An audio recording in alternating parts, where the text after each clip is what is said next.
ሰላም ጤና ይስጥልን የጣና ቲቪ ተከታታይ ቤተሰቦቻችን እነሆ የሰዓቱን የጣቢያችን ዜና መረጃና ዜና ትንታኔዎችን ይዘንላችሁ ቀርበናል። አክብሮታዊ ግብዣችንን እያስቀደምን በቅድሚያም አበይቶችን እናቀርብላችኋለን። የፋኖ ኃይሎች የከፈቱት ማጥቃት የብልጽግናውን አገዛዝ ከፍተኛ ዋጋ ያስከፈለ ሆኗል። የአፋብን አጠቃላይ እዞችና ኮሮች ባወጧቸው ይፋዊ መረጃዎች ላይ እንደተመላከተው አጠቃላይ በሁሉም ቀጠና መስመራዊ የጦር መኮንኖችን ጨምሮ ከ1200 በላይ የአገዛዙ ሰራዊት ተወግዷል።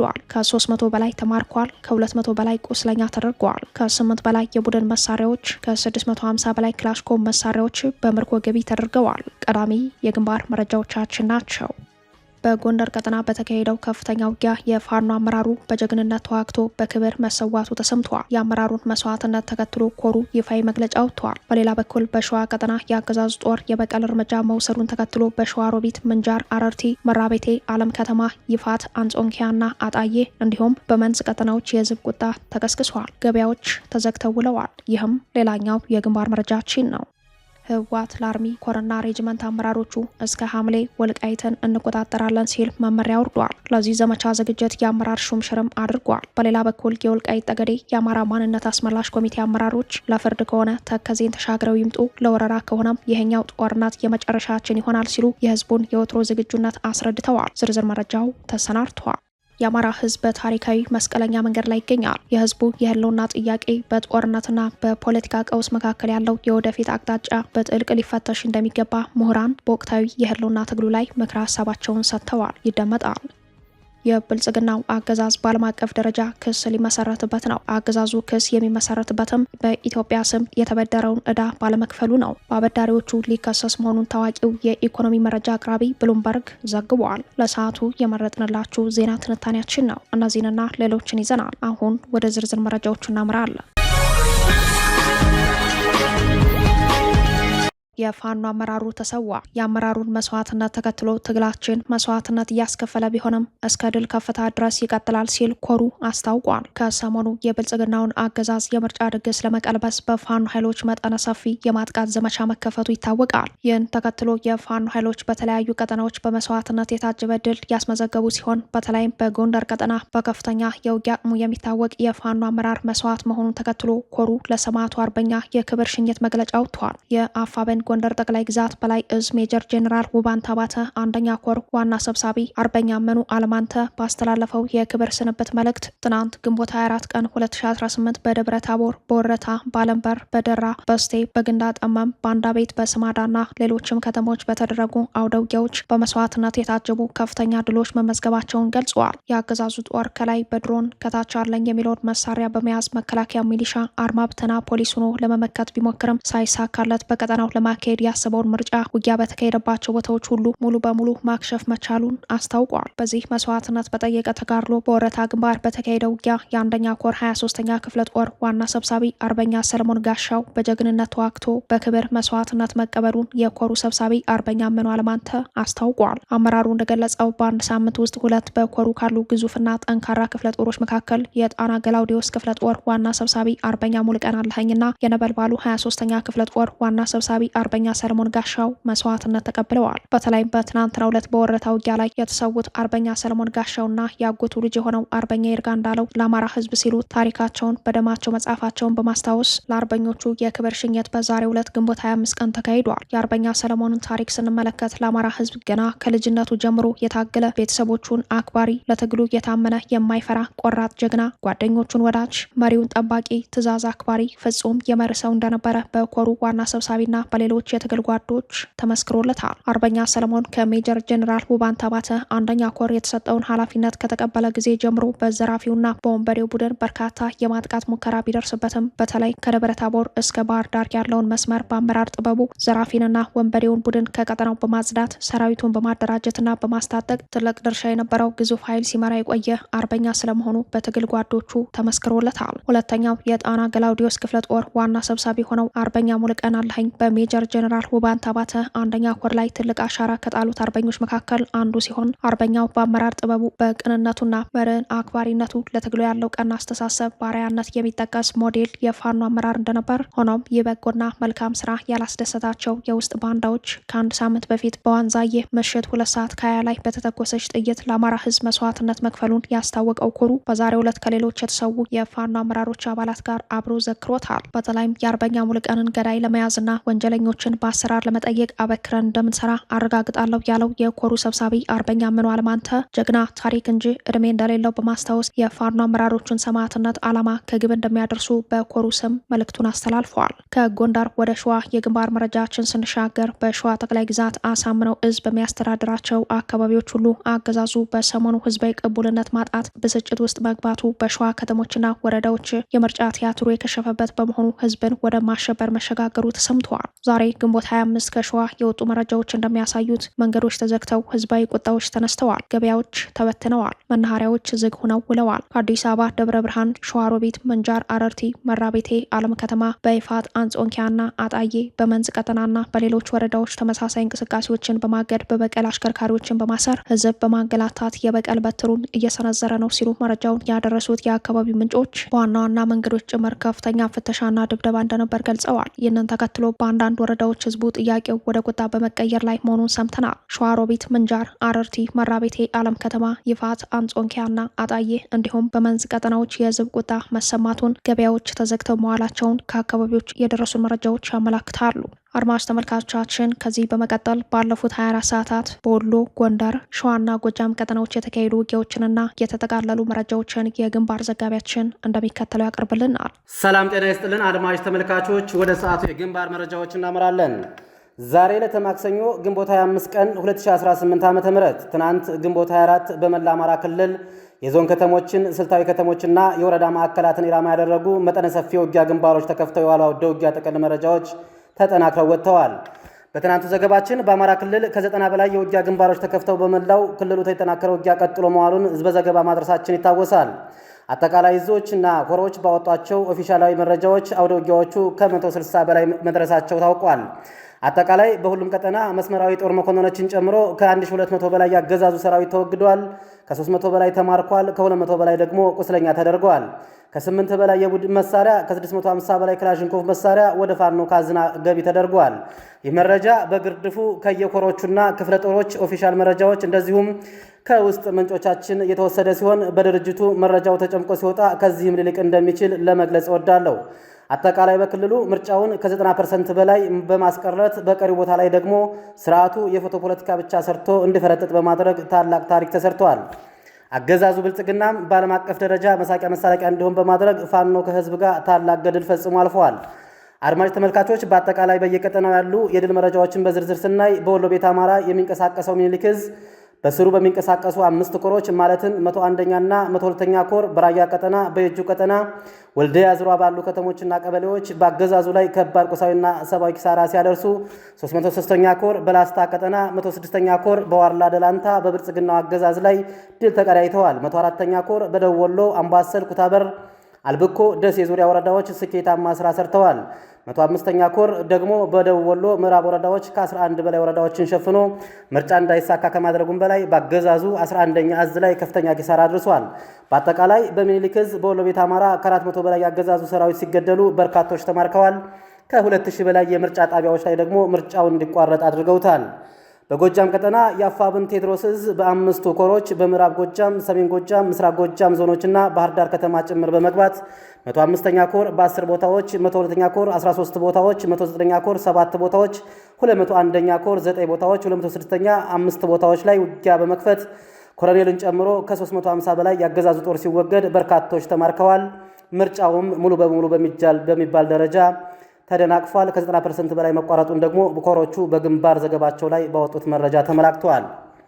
በሸዋ ቀጠና የሚንቀሳቀሱ 4 ኮሮች ማለትም አጼ አምደ ጽዮን ኮር፣ አጼ ዘርዓ ያዕቆብ ኮር፣ ከሰም ኮር እና መሐመድ ቢሆኔ ኮር በሰሜን ሸዋ 31 ወረዳዎች ደብረ ብርሃን ከተማ ጭምር በመግባት ምርጫውን ሙሉ በሙሉ እንዲቋረጥ ሲያደርጉ ከ150 በላይ ያገዛዙ ሰራዊት ከተሞች ማድረጋቸውን በግንባር መረጃዎቻቸው ላይ ገልጸዋል። በጎንደር ቀጠና አፋብን ጎንደር ጠቅላይ ግዛት በላይዝ በ5 ኮሮች በ4 ዞኖችና የዞን ከተሞች ጎንደር ከተማና ደብረታቦር ከተማ ጭምር በመግባት ቀድሞውንም አገዛዙ ተሸንፎ ምርጫ አይካሄድም ካለባቸው 8 ወረዳዎች በተጨማሪ በትልልቅ ከተሞች ጭምር የምርጫ ድራማውን ማስቆም ሲችሉ ከ350 በላይ ያገዛዙ ጦርም ተወግዷል፣ ተማርኳል፣ ቁስለኛ ሆኗል። መረጃው የየኮሮቹ ነው። ይህ በእንዲህ እንዳለ አገዛዙ የተለመደው የበቀል ብትሩን በንጹሃን ላይ ያሳርፈዋል። በርካታ ንጹሃን በድሮን ገድሏል፣ በከባድ መሳሪያ ጨፍጭፏል፣ አስሯል፣ በሀዘንተኞችም ቀልዷል። በጎጃም ቀጠና ኮሎኔል ሳይቀር ከጥቅም ውጭ የሆነበት አገዛዙ ገና በጧቱ በንጹሃን እናቶች ላይ ጉዳት አድርሷል። በዛሬው ዕለት ግንቦት 25 ድሮን በመጠቀም ጎጃም አማራ ሜጫ አካባቢ ልዩ ስሟ ቅዳሚት ላይ ንጹሃንን ገድሏል፣ ቤቶችንም አውድሟል። በሸዋ ቀጠና በጣርማበር ወረዳ መዘዞ ከተማ በፈጸመው ተመሳሳይ የድሮን ጥቃት በንጹሃን ቤት ሙሉ በሙሉ ሲወድም የቤት አጥር በማጠር ላይ በነበሩ ንጹሃን ላይም ጉዳት ደርሷል። በሸዋሮቢት በሞርታር ጥቃት ቤቶች ወድመዋል፣ በርካቶች አካላቸው ተቆርጠዋል። በወሎ ቤት አማራ መቄት ወረዳ ከ8 በላይ የቤት እንስሳቶች በመድፍ ተገድለዋል፣ 3 ቤቶች ደግሞ ወድመዋል። 2 ወጣቶች በጋዞ ወረዳ ተረሽነዋል። ወልዳ ከተማ በመቅደላ ወረዳ ኮሬብ ቀጠና እናትና ልጅ በሞርታር ሲገደሉ ቤቱም ወድሟል። መካነ ሰላም ከተማ የ3 ግለሰቦች ቤት ባልታወቀ ምክንያት ሲቃጠል ለማጥፋት ርብርብ ለማድረግ በተንቀሳቀሱ የከተማ ነዋሪዎች ላይ የተኩስ ሩምታ በመክፈትና በማቁሰል ተጎጂዎች ሆስፒታል ሲገኙ ቤቶችም በቃጠሎ ሙሉ በሙሉ ወድመዋል። በጎንደር ቀጠና እስካሁን በደረሰኝ መረጃ መሰረት በደቡባዊ ጎንደር ብቻ ከ7 በላይ የመኖሪያ ቤቶች በከባድ መሳሪያ ወድመዋል። አድማጭ ተመልካቾች፣ ይሄ መረጃ በአውደ ውጊያ ወቅት በነፍሰ ደም የተተኮሱ በንጹሃን ላይ የደረሰውን ጉዳት አያካትትም። ይህ በእንዲህ እንዳለ በምሁራንና በወጣቶች በባለሀብቶችና በሃይማኖት መሪዎች ላይ የእስር ትዕዛዝ ተላልፎ እየታፈሱ ወደ ተለያዩ እስር ቤቶች እየተወሰዱም እንደሚገኙ ከየከተሞችና ከየወረዳዎቹ ያገኘነው መረጃዎች ያመላክታሉ። ለጥንቅሩ ተስፋዬ ልሳኑ ነኝ ከዚያው ከትግሉ ሜዳ። እስከ ሐምሌ ወልቃይትን እንቆጣጠራለን ሲል ህወሓት ለታጣቂዎቹ መመሪያ ወረደ። ህወሓት ታጣቂ ኃይሉን በወልቃይት ጠገዴና ጠለምት ቀጠናዎች በ5 አቅጣጫ ለጦርነት ዝግጅት እንዲያደርግ ለአርሚ ለኮርና ለሬጅመንት አመራሮች ወታደራዊ መመሪያ ማውረዱ ተሰምተዋል። በውስጣዊ ሁኔታው በአውራጃዊ ፖለቲካ የሚታመሰው ህወሓት ቀጠናዊ ሀገራዊ ቀውሶችን እንደ ድል በመጠቀም በጄኔራሎቹ በኩል የሙሉ ግንባር ጦርነት ለመክፈት ቀን ቆርጧል። ህወሓት እስከ ሐምሌ መጨረሻ ድረስ ወልቃይት ጠገዴና ጠለምትን ሙሉ በሙሉ መቆጣጠር ዓላማ ያደረገ ዝግጅት ስለመጨረሱ ይህንንም ለሰራዊቱ አዛዦች ማብራሪያ እንደሰጠ ወታደራዊ ምንጮች ጠቁመዋል። ለጣቢያችን የደረሰው ወታደራዊ መረጃ እንደሚያመላክተው በሱዳን ድንበር አዋሳኝ በኩል ሸረሪናና አግባ በተባሉ ቦታዎች ያሰለጠነውን ሰራዊት ወደ ሁመራ ለማስገባት ኃይሉን በተጠንቀቅ እንዳቆመ ተጠቁመዋል። በተጨማሪም ከራያ ግንባር በርከት ያለ ኃይሉን በትግራይ ኤርትራ በኩል ወደ ሱዳን ማሻገሩ ታውቋል። በሱዳን የተቀመጠው አርሚ 7 የተባለው የታጣቂ ቡድኑ አካል ከዚህ ቀደም በበረከት በኩል ለመግባት ያደረጋቸው ተደጋጋሚ የውጊያ ሙከራዎች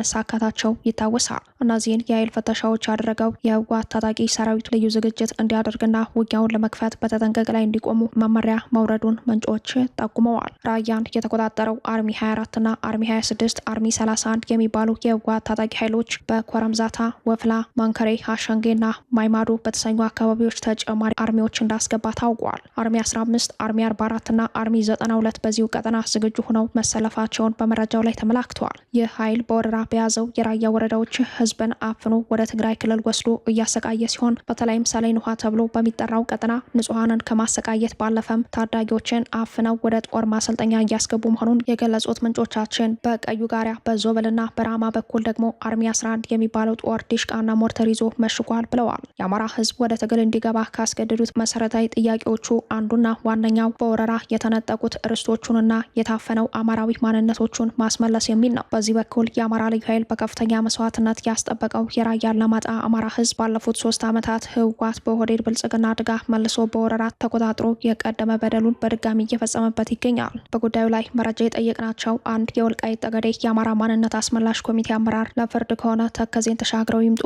ለወረራም ከሆነ ይሄኛው ጦርነት የመጨረሻችን ይሆናል ሲሉ የህዝቡን የወትሮ ዝግጁነት አስረድተዋል። የወልቃይት ጠገዴ የአማራ ማንነትና ወሰን አስመላሽ ኮሚቴ ዋና ሰብሳቢ ኮሎኔል ደመቀ ዘውዱ በአንድ ወቅት በሰጡት ቃለ መጠይቅ ወልቃይት ተመልሶ በህወሓት ይተዳደራል ማለት የሞተ ሰው ዳግም ይመለሳል እንደማለት ነው ሲሉ መግለጻቸው ይታወሳል። ብዙ የወልቃይት ጠገዴ ባላባቶችን ታሪክ አዋቂዎችን እያፈኑ የት እንደደረሱ በማይታወቅ አጥፍተዋል። በጅንታውን በስፔሌስን እየታፈኑ የተገደሉ ዘርን እንዲጠፋ ማኒፌስቶ ቆርጦ ሲሰራ የነበረ ኃይል ይህን ጉዳይ በትክክል ሊመታ ይገባል። ስለዚህ ፒኤልኤፍ በፈጸሙት የፒኤልኤፍ አመራሮችን በፈጸሙት በደል እኛ እውቅና ብቻ ሳይሆን ካሳም ሊሰጥ ይገባል። ወልቃይት ጠገዴ ተመልሶ ትግራይ ውስጥ ተመልሶ የትግራይ መንግስትን አስተዳድራለሁ ማለት ያው የሞተ አጎት ወይም አበረለው አላውቅም።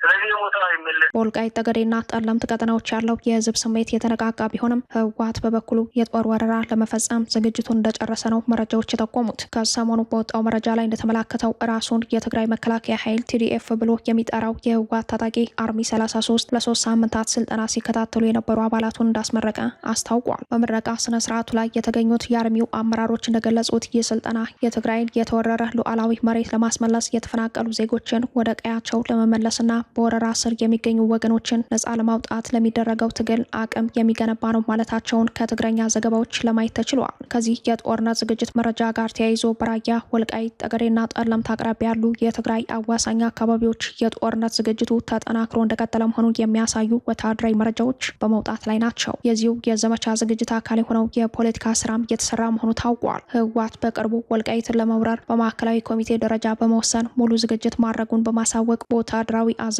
በኩል ለታጣቂዎቹ ትዕዛዝ ማውረዱን የሚያመላክት መረጃ ለጣቢያችን ደርሰዋል። ህወሓት ከግንቦት 16 ጀምሮ ያካሄደውን ወታደራዊ ስብሰባ ማጠናቀቁን ተከትሎ በወልቃይት በሚከፈተው የወረራ ጦርነት ዙሪያ በማዕከላዊ ኮሚቴ ደረጃ ውሳኔ ያሳለፈ ሲሆን የህወሓትን የወልቃይት ዘመቻ እቅድ በቀጥታ ለታጣቂዎች ካደረሱ የአርሚ አዛዦች መካከል ኮሎኔል ሀጎስ ገብረ የተባለው የአርሚ 26 አዛዥና የአርሚ 33 አዛዥ በቅርቡ ትግራይን ነጻ ሀገር እናደርጋለን ሲሉ ተሰምተዋል። ህወሓት ከዚሁ የዘመቻ እቅድ ጋር ተያይዞ በማዕከላዊ ኮሚቴው ሹምሽር አድርጓል። በማዕከላዊ ኮሚቴ ውስጥ በኃላፊነት የነበሩ ዶክተር ፍስሐ ሀብተ ጽዮንና ዶክተር ሰለሞን ኪዳነ ሲባረሩ በእነሱ ምትክ አቶ ተወልደ ገብረ ጻድቃንና ዶክተር ኪሮስ ጉዑሽ መሾማቸውን በጉዳዩ ዙሪያ የወጡ መረጃዎች አመላክተዋል። በማዕከላዊ ኮሚቴው ግምገማና ሹምሽር አለም ገብረዋህድ ከማዕከላዊ ኮሚቴ እንዲታገዱ ተጠይቆ በጉዳዩ ዙሪያ ረጅም ክርክር ከተደረገ በኋላ በማስጠንቀቂያ እንዲቆዩ መደረጋቸው ታውቋል። ከአለም ገብረዋህድ በተጨማሪ ተክላይ ገብረመድንና ወይዘሮ ዲያ ካሳ ማስጠንቀቂያ ከተሰጣቸው መካከል ናቸው። ህወሓት በያዘው የጦርነት እቅድ መሰረት ክረምቱን እንደ በጎ ዕድል ለመጠቀም አስበዋል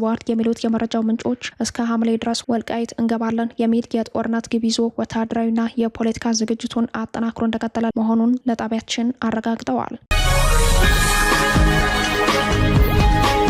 የአማራ ህዝብ ያለውና ጥያቄ በጦርነትና በፖለቲካ ቀውስ መካከል ያለው የወደፊት አቅጣጫ በጥልቀት ሊፈተሽ እንደሚገባ ምሁራን አሳሰቡ። የአማራ ህዝብ በአሁኑ ወቅት በአንድ በኩል በአምባገነኑ የብልጽግናው አገዛዝ ከተከፈተበት መጠነ ሰፊ መዋቅራዊ ጥቃት፣ በሌላ በኩል ደግሞ በህልውና ትግል ውስጥ ባለው ስልታዊ የትግል አቅጣጫ በተለይም የትግል አጋሮች ዙሪያ የሚታዩ የሀሳብ ልዩነቶች የተነሳ የጦርነቱ መራዘምና መወሳሰብ ህዝቡን የህልውና አጣብቂኝ ውስጥ እንደከተተው ያመላከቱት ምሁራን የአማራ ህዝብ የህልውና ጥያቄ በጦርነትና በፖለቲካ ቀውስ መካከል ያለው የወደፊት አቅጣጫ በጥልቀት ሊፈተሽ እንደሚገባ አሳስበዋል። በኢትዮጵያ የፖለቲካና የደህንነት አጀንዳዎች ውስጥ ከፍተኛ ትኩረት እያገኙ ካሉ ጉዳዮች አንዱ በአማራ ህዝብ ዘንድ በስፋት የሚነሳው የህልውና ጥያቄ ነው። በተለይም ባለፉት 3 ዓመታት ቀጥተኛ ጦርነት የተከፈተበት የአማራ ህዝብ የገጠመው የጅምላ ግድያ፣ መፈናቀል፣ የፖለቲካ ቀውስና የኢኮኖሚ ፈተናዎች ምክንያት ይህ ጥያቄ ከፖለቲካ ክርክር አልፎ የህዝብ ስጋት ሆኖ ቀርቧል ያሉት አስተያየት ሰጪ ምሁራን አሁን በአማራ የህልውና አደጋ ጉዳይ ላይ ብዥታ እንደሌለ አስረድተው በመፍትሄ ላይ የጋራ አቋም እንዲወሰድ ምክረ ሀሳባቸውን ሰንዝረዋል። እንደ ምሁራን ገለጻ በቀጠለው ጦርነት የዜጎች ህይወት መጥፋትና መፈናቀል በማህበረሰቡ ውስጥ ጥልቅ የደህንነት ስጋት ፈጥሯል። ሀገር የገነባው አማራ ዛሬ እንደ ህዝብ እጠፋለሁ በሚል ግልጽና ተጨባጭ የህልውና አደጋ ላይ ወድቋል። አንዳንድ ተንታኞች በኢትዮጵያ የፖለቲካ ማሻሻያ ለሀገሪቱ መረጋጋት ወሳኝ ነው ቢሉም በርከት ያሉ የአማራ ምሁራን ግን መሰረታዊ የደህንነትና የፍትህ ጉዳዮች ሳይፈቱ የሚደረጉ ፖለቲካዊ ሂደቶች የህዝብን እምነት ማግኘት አዳጋች ነው ይላሉ። ይህንን ተከትሎ የአማራ ህዝብ ያለውና ጥያቄ በፖለቲካ ማሻሻያ ምላሽ የሚያገኝበት እድል በመጥበቡ ህዝቡ በአስገዳጅ ሁኔታ ነፍጥ ለማንሳት እንደተገደደ ያስረዳሉ። የህልውና ትግል ውስጥ ያለ ህዝብም የትግል መነሻ ጥያቄዎቹንና የትግል ግቦችን ለይቶ ማወቅ እንዳለበት አክለው ይገልጻሉ።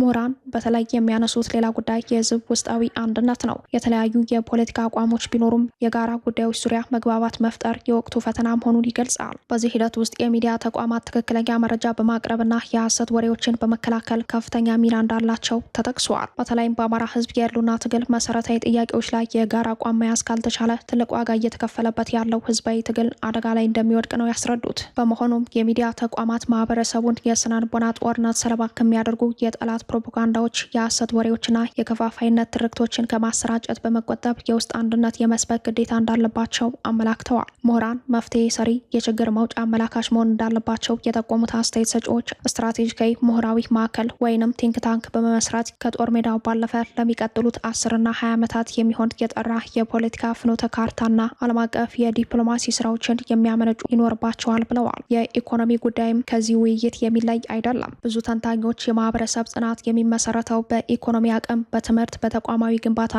በረጅም ጊዜ እቅድ ላይ መሆኑን ያስገነዝባሉ። ሆኖም በአሁኑ ሰዓት የአማራ ህዝብ ከ5 ሚሊዮን በላይ የሚሆኑ ልጆቹ ከትምህርት ገበታ ውጭ ሆነው በተተኪ ትውልዱ ላይ ትልቅ አደጋ እንደተጋረጠበት ያስረዳሉ። ያለውና ጥያቄ በፖለቲካ መፈክር ብቻ ሳይሆን በኢኮኖሚያዊ ጥንካሬ፣ በማህበራዊ አንድነትና በትውልድ ዝግጅት ጭምር እንደሚወሰን የሚገልጹት ምሁራን የአማራ ህዝብ በተራዛሚ ጦርነት ውስጥ ሆኖም ትውልድን ለማስቀጠል በሚያደርገው ጥረት ምሁራን በሙሉ አቅማቸው ማገዝና መደገፍ እንዳለባቸው ጥሪ አቅርበዋል። ማህበረሰቡ ከአገዛዙ ቁጥጥር ውጭ በሆኑ የገቢ ምንጮች፣ በምግብና መድኃኒት ክምችት እንዲሁም በጥሬ ገንዘብ ዝውውር ራሱን ለከፋ ጊዜ ማዘጋጀት እንዳለበት ምሁራን ከሚዲያ ተቋማት ጋር በጋራ በመሆን በተከታታይ ግንዛቤ ሊፈጥሩ ይገባል ሲሉ መውጫ መንገዱን አመላክተዋል። የአማራ ህዝብ ያለውና ጥያቄ በዛሬው የኢትዮጵያ ፖለቲካ ውስጥ ከፍተኛ ትኩረት የሚሻ ጉዳይ ሆኖ ቀጥሏል ያሉት አስተያየት ሰጪ ምሁራን የዚህ ጥያቄ መፍትሄ ግን በአንድ ወገን ድል ወይም በአንድ የፖለቲካ አቋም ብቻ የሚወሰን ሳይሆን በመላው አማራ አንድነት፣ በውይይት፣ በፍትህ፣ በደህንነት ዋስትና፣ በኢኮኖሚ ጥንካሬና በተቋማዊ ግንባታ ላይ የተመሰረተ መሆኑን አስገንዝበዋል።